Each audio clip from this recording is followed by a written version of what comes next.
Every single story is different. Just when you think you've heard something, you've heard it all, something else pops up.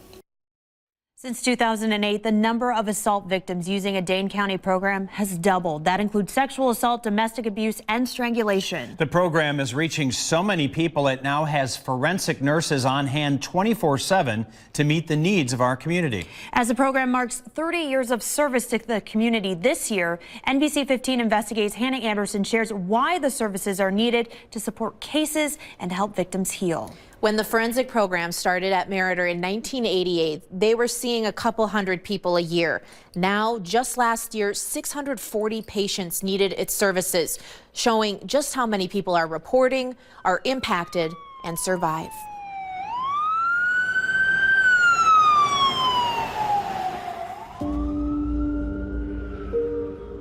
This room is a safe place. We come back here and we talk quite a bit about what has happened.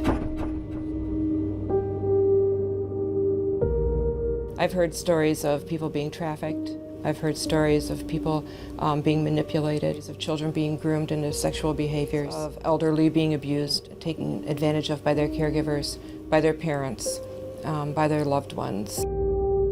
In this simple room, thousands of stories have been shared. We started out by that and go to, are you in any pain? In one chair, a victim. Is there anything medically that you need me to address right now? The other, a listener, a resource. And then we start with, so what happened? Kathy Verhoeven has been a nurse for 35 years, the last 8 working in the Forensic Examiner program at Unity Point Health Meritor. I'd probably be hard-pressed to find a time when it didn't move me on a human level when we're talking about the assault. Thank you for coming in today. This is a safe place for you. And the process begins with sensitivity. I have had patients who have come in and have honestly not been able to share anything that happened. I have had patients that have come in that have been had drug-facilitated assaults, and they don't remember anything that happened. They only remember they woke up some stranger's bed without their clothes on. So do you feel safe right now? Then Verhoeven takes notes. And our job is to give them choices. They've already been victimized. They need to have choices within their medical examination. If the victim chooses, a partial or head-to-toe examination may be done. Can you turn that arm over? During the examination, Verhoeven swabs, takes photographs, and collects DNA. We hear all the time from the district attorney's office of how invaluable the work that the nurses do, particularly when we get back DNA hits, positive hits on DNA swabs. When evidence is found, it can be helpful to a case. Ishmael Ozan is the Dane County District Attorney. In some cases, Ozan says there is no DNA or physical evidence found in the examination. That doesn't mean that an assault did not occur. It just means there wasn't DNA evidence left. Ozan says a forensic exam, even with no evidence, is beneficial. The importance of these exams is not necessarily to generate a conviction. Now, if it helps a prosecution, if the victim is willing to report, great. But first and foremost, it helps them get connected to services. Services like the Rape Crisis Center. We just care about the survivor, which is a human. Stephanie Argondona advocates at the Rape Crisis Center in Dane County. Sometimes they don't know their rights, they don't know what to do. Giving victims options. It's what Argondona helps them understand, and Verhoeven's job to provide.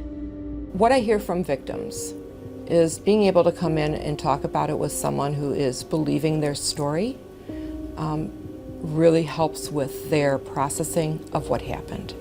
Verhoeven says under traumatic circumstances, they meet in this room. When they leave and they're done with the exam and they're, thank you. Thank you for being here. Thank you for believing me. Thank you for helping me along the path. A path possible for a survivor willing to tell their story to someone waiting to listen. Hannah, you shared before the number of patients the program has helped in the last 10 years has doubled, but you have more of a breakdown for us here, right? Yeah, that kind of gives you a better idea of what we're looking at here. For sexual assault patients, it's increased 20.5% in the last 10 years. For domestic abuse or assault, an increase of 1,750%. And then for strangulation, the last 8 years, because that's when they started recording strangulation cases at the FNE, an increase of nearly 900%. Those numbers are just staggering. Do they give you any idea of why they think this is happening? So that's the debate right now. So Kathy says it depends on who you ask. So she's unsure if it's people more aware of what assault is and maybe are reporting it more, or if it's happening more. The DA says he believes all incidents are underreported. Did Kathy have any advice for someone if they have been assaulted? Yes, so if you come across anyone who's been impacted or survived an assault, just reach out to them. Be supportive, not judgmental. We have resources for you on NBC15.com for anyone who needs to connect. Yeah, important topic. Hannah Anderson, thank you so much.